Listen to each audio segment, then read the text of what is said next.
What? Lizzie. Sorry. No, you're all right, thank you. Sorry, thank you. Just when they're at the front, if you could have that.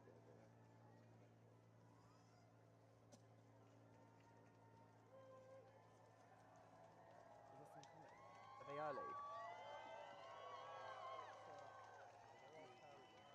Yeah, they're here. Yeah, they're there.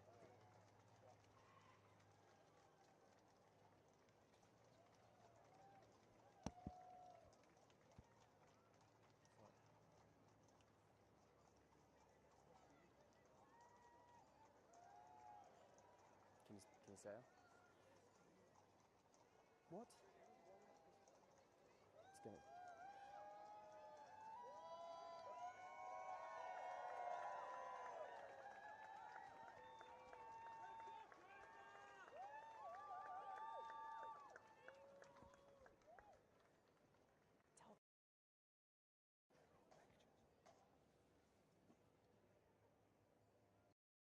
I think they've got a commentator actually, Tom.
Why have they picked commentator?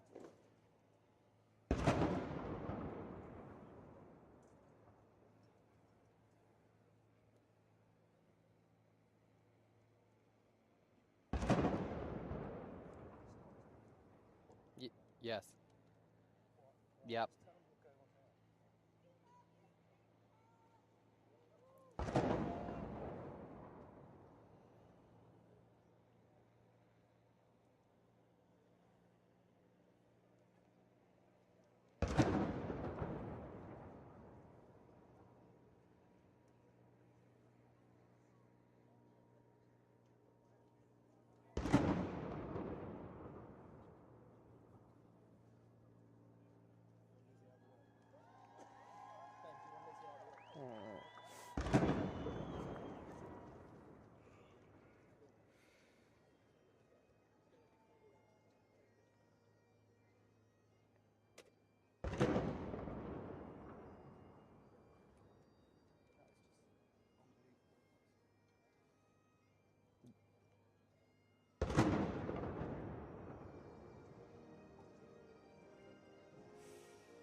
Yes.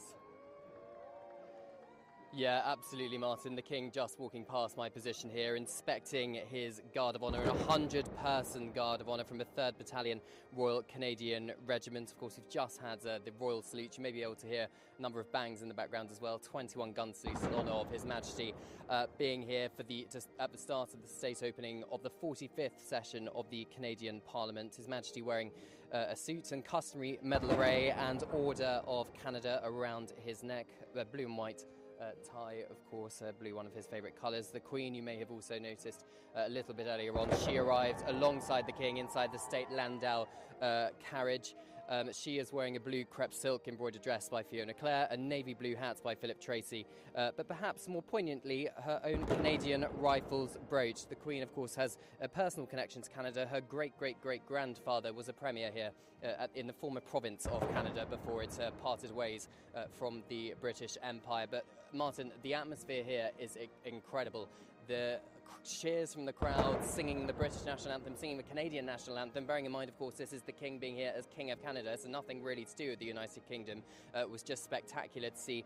Even Mark Carney, the Prime Minister, King again just walking past my position, even Mark Carney, the Prime Minister, got cheers from the crowds here. Of course, he's the one who is invited to open Parliament, elected very recently largely on an anti-Trump ticket, as President Trump has voiced his desire for Canada to become the 51st state of the United States of America, effectively annexing the country. But the King being here, of course, is a strong reminder to Canadians and those south of the border that it is King Charles who is head of state here in Canada.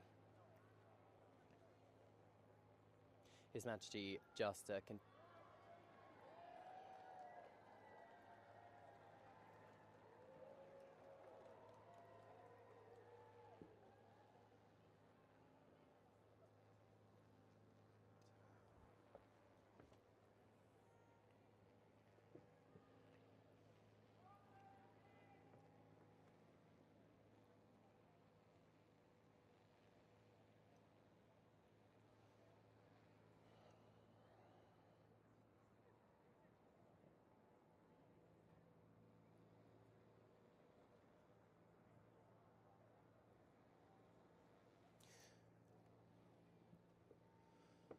Well, there absolutely is, Martin, because, of course, Mark Carney also said that Canadians were very disappointed with Sir Keir Starmer for inviting President Trump for a state visit to the United Kingdom. Of course, King Charles, as King of the United Kingdom, would be the one rolling out the red carpet for him. So that does mean he's walking a bit of a tight diplomatic tightrope, doesn't it?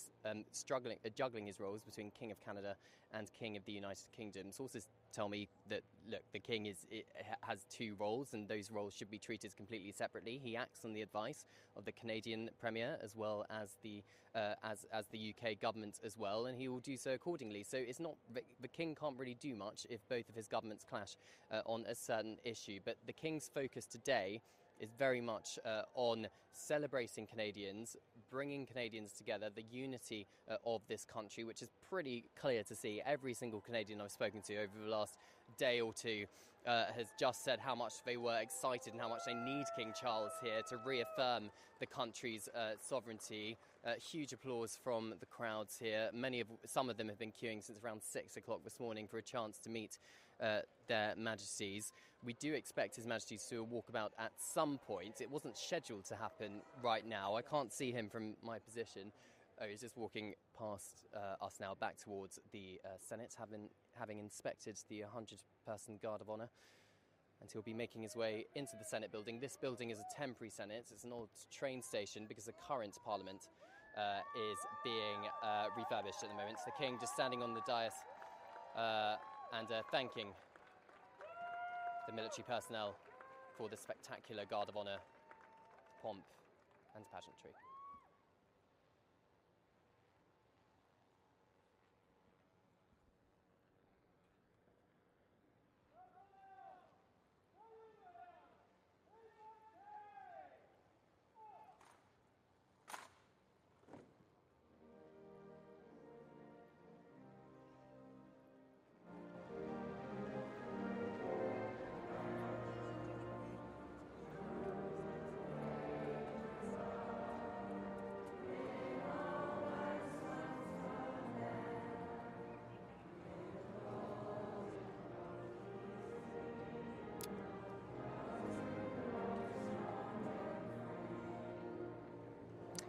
Yes, Martin, I'm just going to pause for the national anthem. You may be able to hear the Canadians singing behind my position as the King watches on from Canada's Parliament.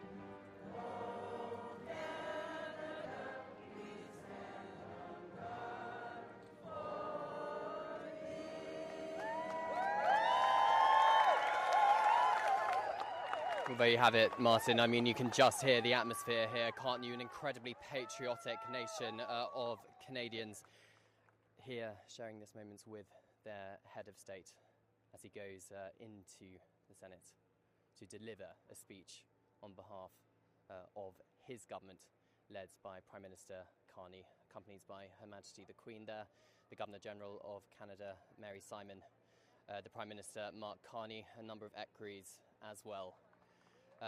So, Martin, another cheer from the crowds as the King enters the building, many of which have been queuing for ages, but they've all got smiles on their faces, Martin. They're waving the Canadian flag.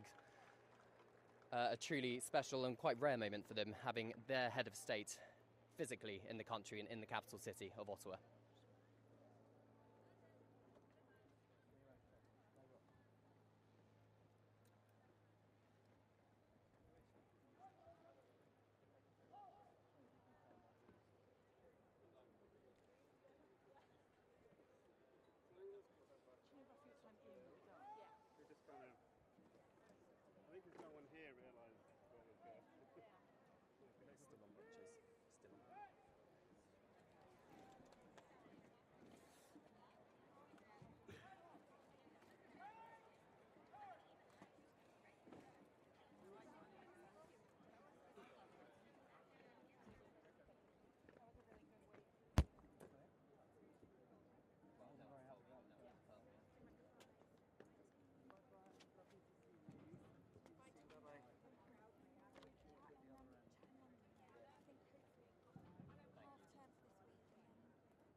Pray be seated.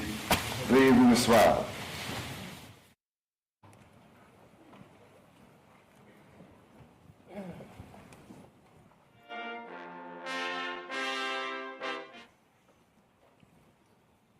Usher of the Black Rod, you will proceed to the House of Commons and acquaint that House that it is the pleasure of His Majesty the King that they attend him immediately in the Senate chamber. Huissier du bâton noir, rendez-vous à la Chambre des communes et informez-la que c'est le plaisir de Sa Majesté le Roi que les communes se rendent immédiatement auprès de lui dans la salle du Sénat.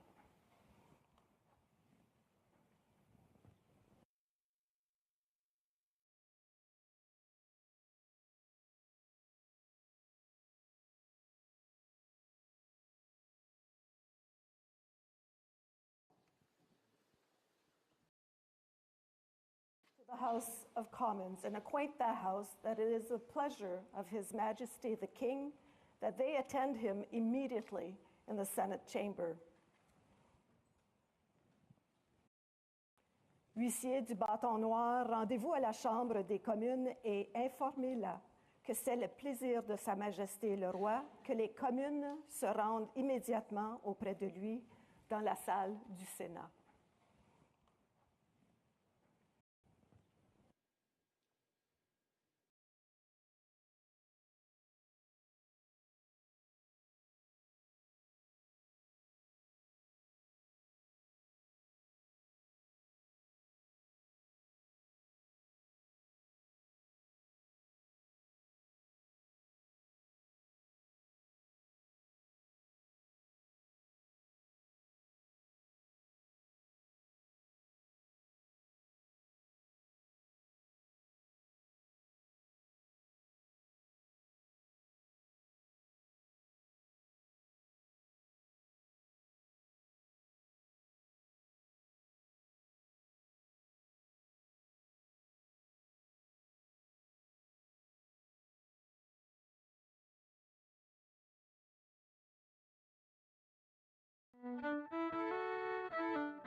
message from His Majesty, the King of Canada. Un message de Sa Majesté, le Roi du Canada.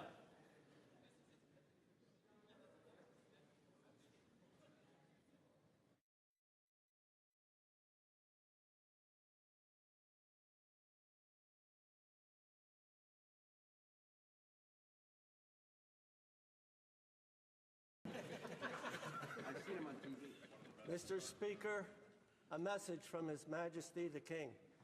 Monsieur le Président, un message de Sa Majesté le Roi. Admit the messenger. Faites entrer le messager.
Mr. Speaker, it is the pleasure of His Majesty, the King of Canada, that this honourable House attend him immediately in the chamber of the Senate.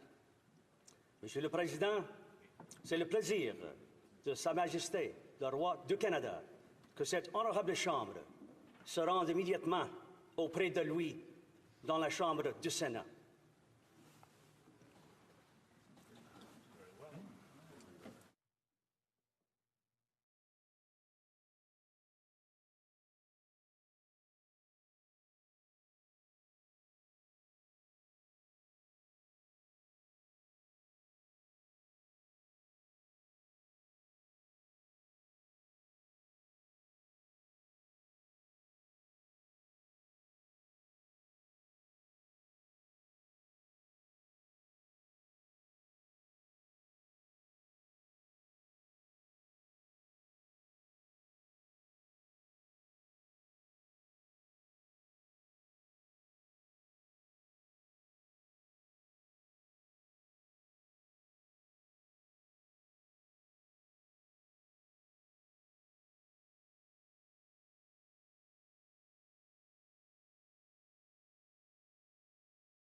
May it please Your Majesty, the House of Commons has elected me their Speaker, though I am but little able to fulfill the important duties thus assigned to me. If in the performance of those duties I should at any time fall into error, I pray that the fault may be imputed to me and not to the House of Commons, whose servant I am, and who, through me, the better to enable them to discharge their duty to their king and country, humbly claim all their undoubted rights and privileges, especially that they may have freedom of speech in their debates, access to Your Majesty's person at all seasonable times, and that their proceedings may receive from Your Majesty the most favorable construction. Qu'il plaise à Votre Majesté. La Chambre des communes m'a élu président, bien que je sois peu capable de remplir les devoirs importants qui me sont par là assignés. Si dans l'exécution de ces devoirs, il m'arrive jamais de faire une erreur, je demande que la faute me soit imputée et non aux communes, dont je suis le serviteur et qui, en vue de s'acquitter le mieux possible de leurs devoirs envers le roi et le pays, réclament humblement, par ma voix, la reconnaissance de leurs droits et privilèges incontestables, notamment la liberté de parole dans leurs débats, ainsi que l'accès auprès de la personne de Votre Majesté en tout temps convenable, et demande que Votre Majesté veuille bien interpréter de la manière la plus favorable leurs délibérations.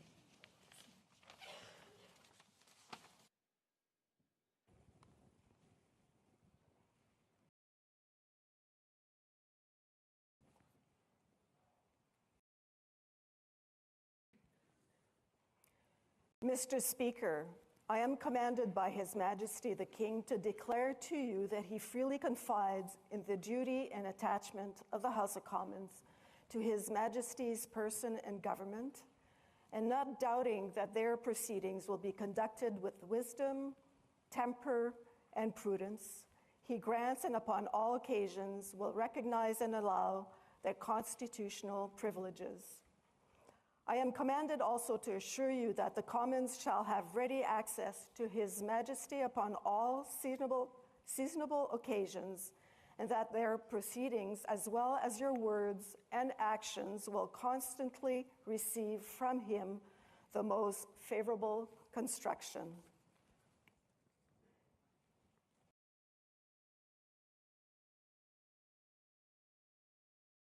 Monsieur le Président, Sa Majesté, le roi, me charge de vous dire que, ayant pleine confiance dans le loyalisme et l'attachement de la Chambre des communes envers la personne et le gouvernement de Sa Majesté, et ne doutant nullement que ces délibérations seront marquées au coin de la sagesse, de la modération et de la prudence, il lui accorde et en toute occasion saura reconnaître ses privilèges constitutionnels.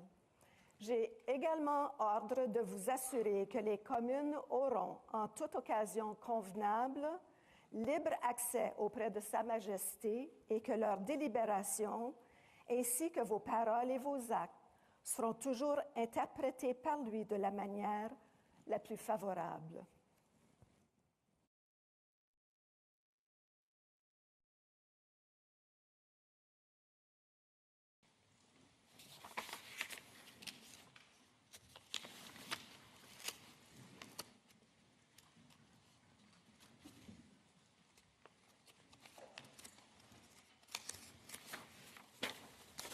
Honourable Senators, members of the House of Commons, it is with a deep sense of pride and pleasure that my wife and I join you here today as we witness Canadians coming together in a renewed sense of national pride, unity and hope.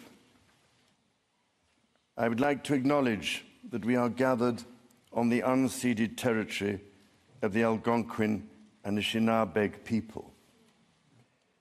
This land acknowledgement is a recognition of shared history as a nation, while continuing to deepen my own understanding.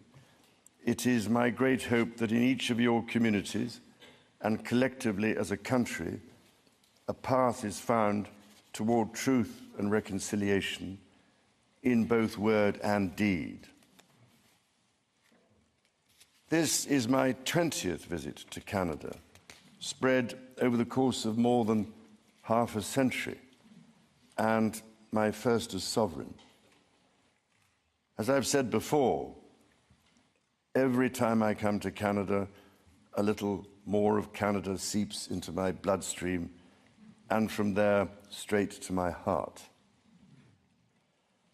I've always had the greatest admiration for Canada's unique identity, which is recognized across the world for bravery and sacrifice in defense of national values and for the diversity and kindness of Canadians.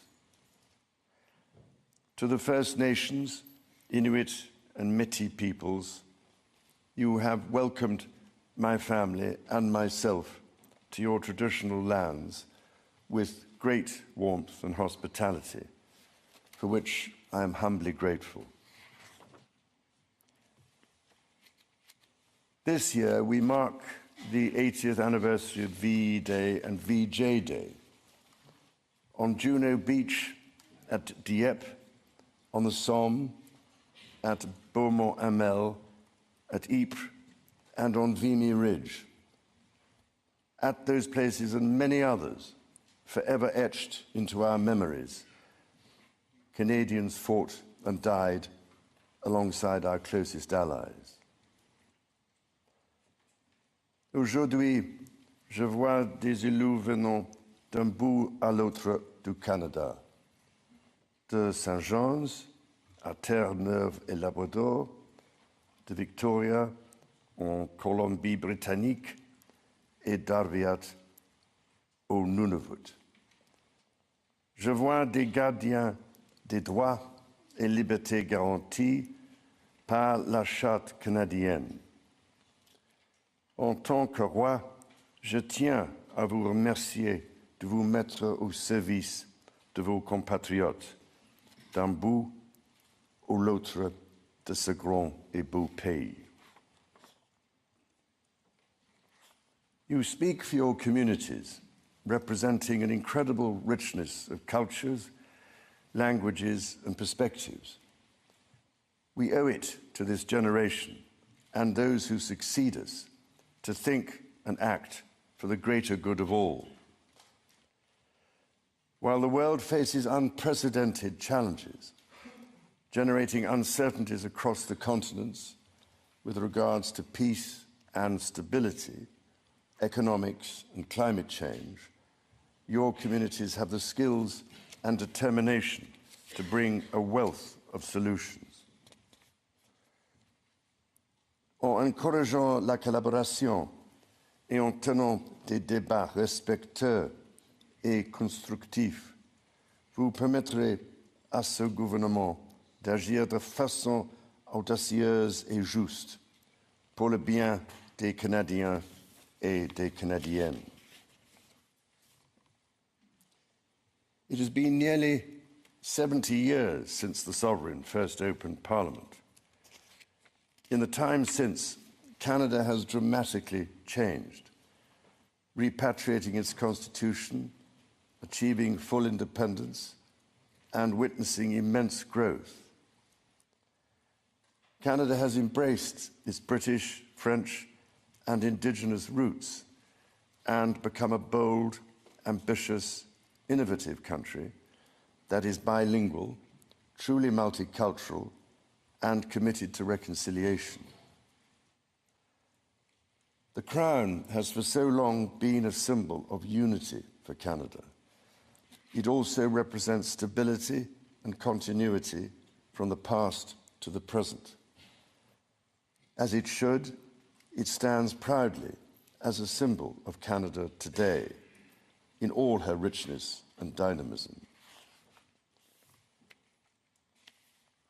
When my dear late mother, Queen Elizabeth II, opened a new Canadian Parliament in 1957, the Second World War remained a fresh, painful memory. The Cold War was intensifying. freedom and democracy were under threat. Canada was emerging as a growing economic power and a force for peace in the world. In the decades since, history has been punctuated by epoch-making events: the Vietnam War, the fall of the Berlin Wall, and the start of the War on Terror. Today, Canada faces another critical moment. Democracy, pluralism, the rule of law, self-determination, and freedom are values which Canadians hold dear, and ones which the government is determined to protect.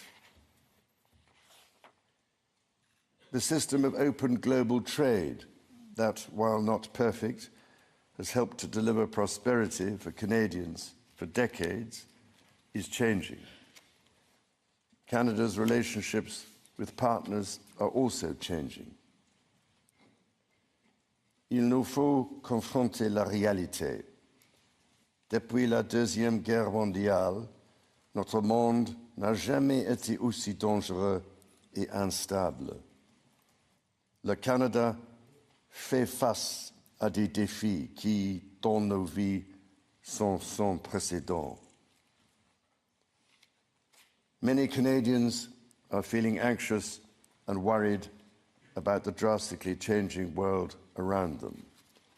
Fundamental change is always unsettling.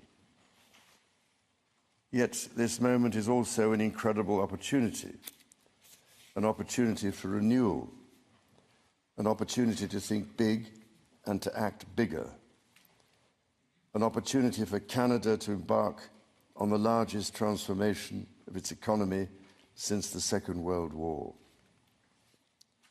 A confident Canada, which has welcomed new Canadians, including from some of the most tragic global conflict zones, can seize this opportunity by recognizing that all Canadians can give themselves far more than any foreign power on any continent can ever take away. And that by staying true to Canadian values, Canada can build new alliances and a new economy that serves all Canadians. The Prime Minister and the President of the United States, for example, have begun defining a new economic and security relationship between Canada and the United States, rooted in mutual respect and founded on common interests, to deliver transformational benefits for both sovereign nations. Simultanément, le gouvernement œuvre à renforcer ses relations avec des partenaires commerciaux et des alliés fiables. Sachons que le Canada possède ce dont notre monde a besoin et défend les valeurs que ce monde respecte. Le Canada est prêt à bâtir une coalition de nations qui partagent ces valeurs, qui croient en la coopération internationale et le libre-échange de biens, de services et d'idées. Dans ce monde nouveau, qui évolue à un rythme frénétique, le Canada tracera la voie à suivre. La démonstration en sera faite dès juin, quand le Canada présidera le sommet du G7. The government is guided by its conviction that the economy is only truly strong when it serves everyone. Many Canadians are struggling to get ahead. The government is responding, reducing middle-class taxes and saving two-income families up to $840 a year. It will cut the GST on homes at or under $1 million for first-time home buyers, delivering savings of up to $50,000. And it will lower the GST on homes between $1 million and $1.5 million. Le gouvernement assurera la pérennité de programmes qui permettent déjà aux familles d'économiser des milliers de dollars par année, notamment ceux pour les garderies et l'assurance médicaments.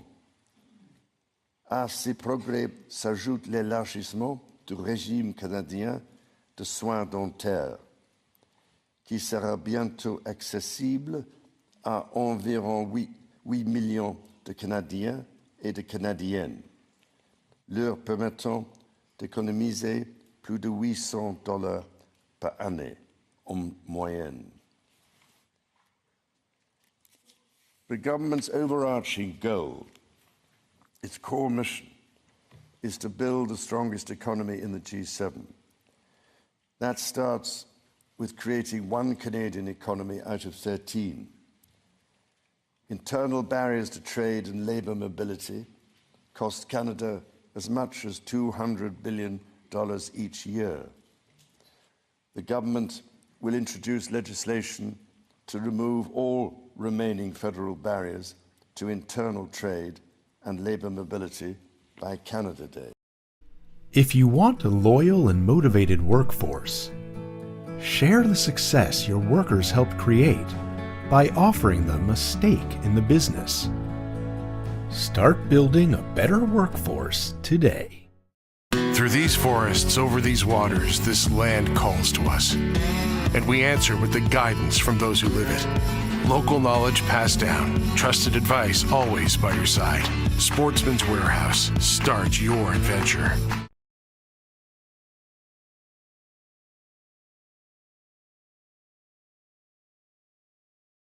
Mais cela reste insuffisant.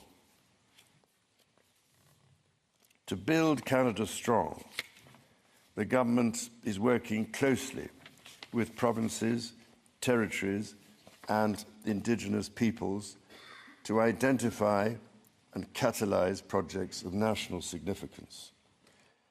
Projects that will connect Canada, that will deepen Canada's ties with the world, and that will create high-paying jobs for generations. Given the pace of change and the scale of opportunities, speed is of the essence. Through the creation of a new major federal project office, the time needed to approve a project will be reduced from 5 years to 2, all while upholding Canada's world-leading environmental standards and its constitutional obligations to Indigenous peoples. The government will also strike cooperation agreements with every interested province and territory within 6 months to realise its goal of one project, one review. When Canadians come together, Canada builds things that last. Éliminer ces obstacles qui freinent l'économie canadienne permettra l'avènement d'une nouvelle ère de croissance grâce à laquelle le Canada va non seulement surmonter des guerres commerciales, mais en émerger plus fort que jamais. Cela lui permettra de devenir une superpuissance en matière d'énergie verte et conventionnelle, de bâtir une stratégie industrielle qui rendra le Canada plus compétitif à l'international, tout en luttant contre les changements climatiques, de bâtir des centaines de milliers de bonnes carrières dans les métiers spécialisés, et donc de faire du Canada une plaque tournante pour la science et l'innovation. Critically, the government will undertake a series of measures to help double the rate of home building while creating an entirely new housing industry, using Canadian technology, Canadian skilled workers, and Canadian lumber. The government will introduce measures to deliver affordable homes by creating Build Canada homes. This mission-driven organization will act to accelerate the development of new affordable housing. It will invest in the growth of the prefabricated and modular housing industry, and it will provide significant financing to affordable home builders.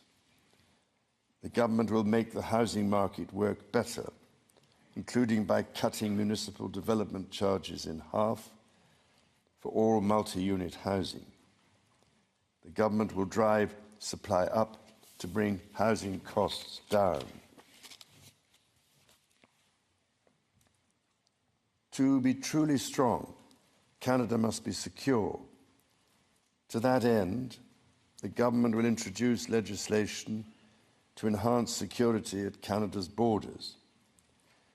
Law enforcement and intelligence agencies will have new tools to stop the flow of fentanyl and its precursors.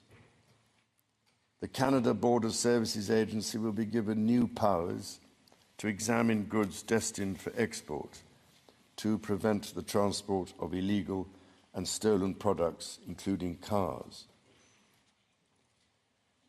Le gouvernement protégera la souveraineté du Canada en rebâtissant, réarmant et réinvestissant dans les forces armées canadiennes.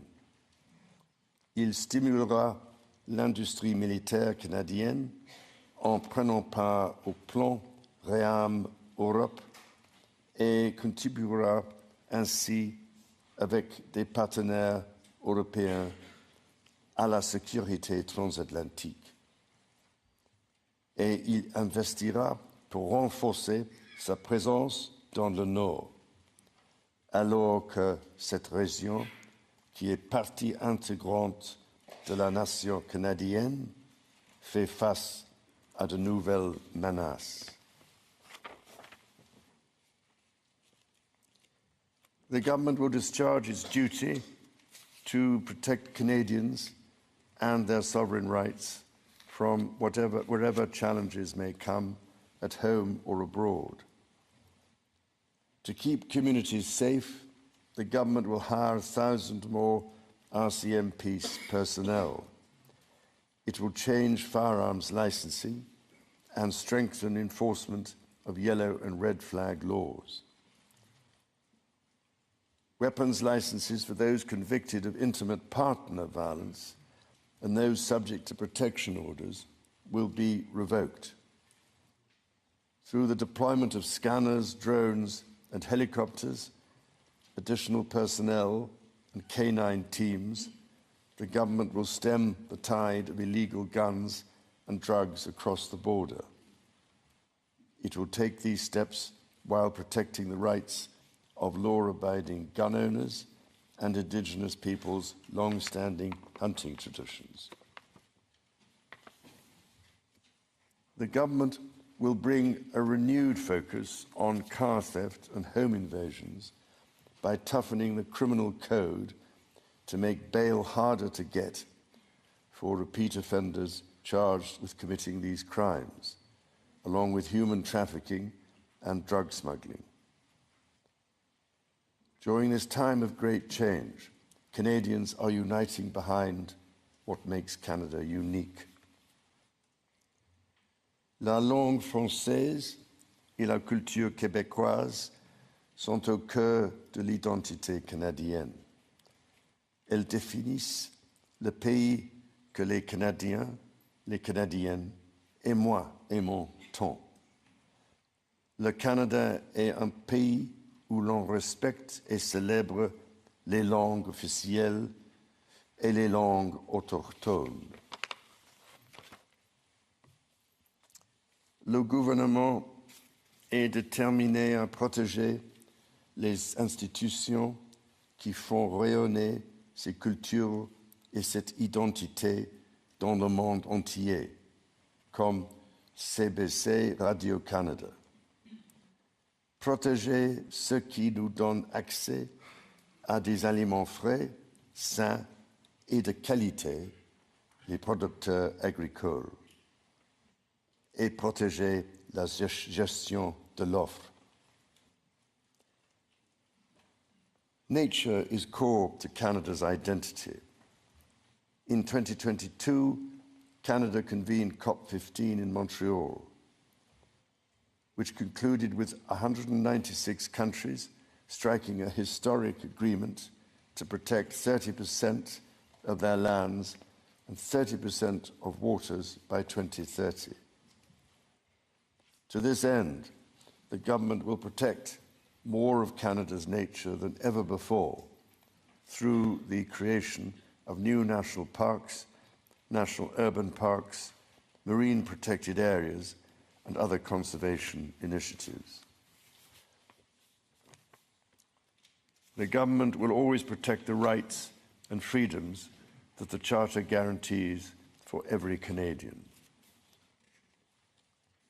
The government will be a reliable partner to Indigenous peoples, upholding its fundamental commitment to advancing reconciliation. Central to this commitment is the creation of long-term wealth and prosperity with Indigenous peoples. For that reason, the government will double the Indigenous Loan Guarantee Programme from $5 billion to $10 billion, enabling more Indigenous communities to become owners of major projects. As Canada moves forward with nation-building projects, the government will always be firmly guided by the principle of free, prior, and informed consent. Canada's immigration system has long been a source of pride for Canadians and of dynamism for the economy. The government is dedicated to rebuilding the trust of Canadians in immigration by restoring balance to the system.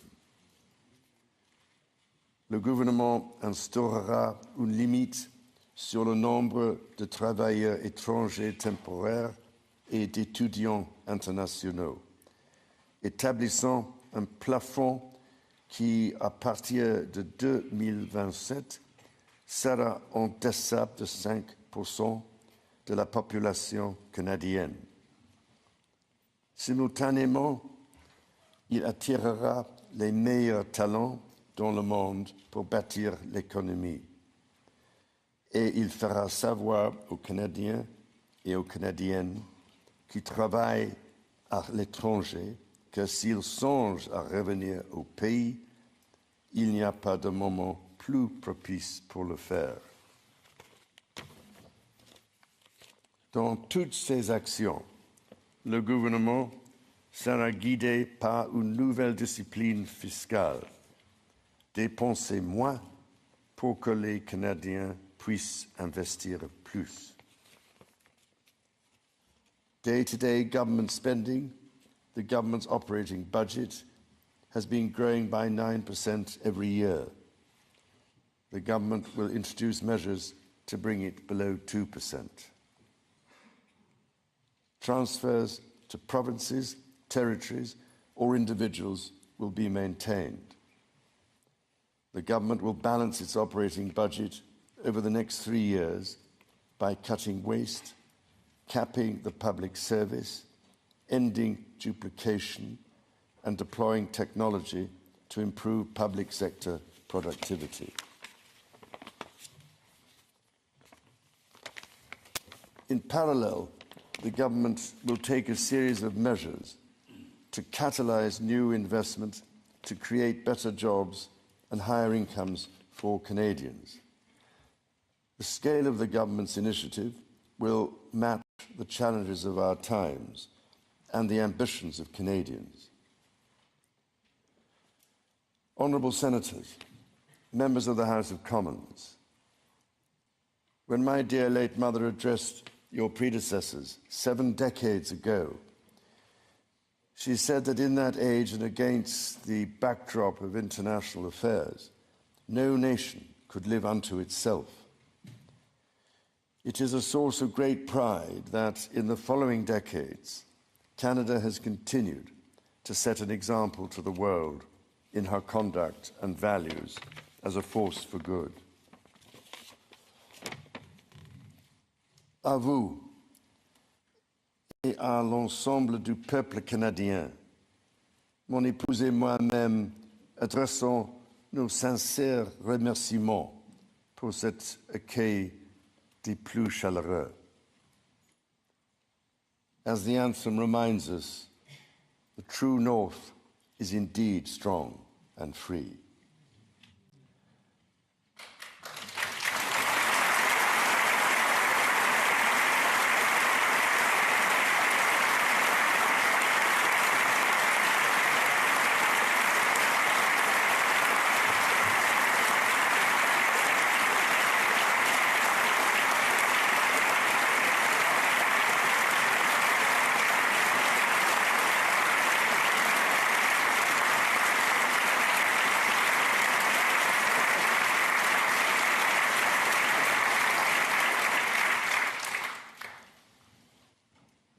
Members of the House of Commons, you will be asked to appropriate the funds to carry out the services and expenditures authorised by Parliament. May you honour the profound trust bestowed upon you by Canadians. And may God bless and guide you in all your duties.